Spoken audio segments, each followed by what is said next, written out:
résumer un peu Embryonics en quelques mots, c'est une compagnie qui a été fondée en 2008. On a commencé à vendre en 2011.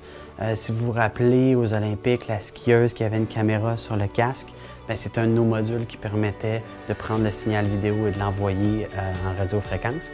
Quand on l'a fondé, on était 4 en fait, 2 temps plein, 2 temps partiels. Et on est maintenant 25 employés dans l'entreprise. 25 personnes, effectivement, 25 types de besoins totalement différents. La façon qu'on l'a abordé dans notre cas, c'est de laisser en fait les gens décider puis les responsabiliser.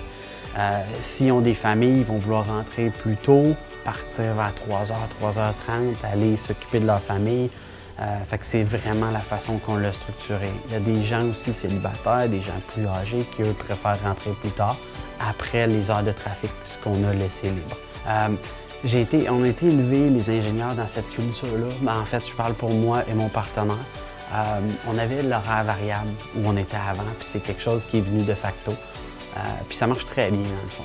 C'est vraiment les gens sentent une liberté puis ils le rendent bien de ce côté-là. L'important pour nous, c'est de faire le travail plus que de la façon de le faire, si je peux m'exprimer ici. En fait, les produits qu'on fait, on en fait maintenant 50 000.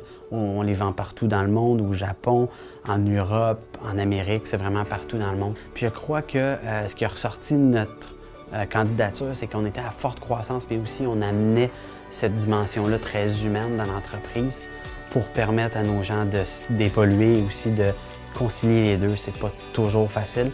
Puis ça, moi j'ai des jeunes enfants, puis on leur a remarqué que c'est des compromis à faire. Puis le plus qu'on peut faire dans l'entreprise, plus les gens sont heureux et sont enclins à continuer ces initiatives-là.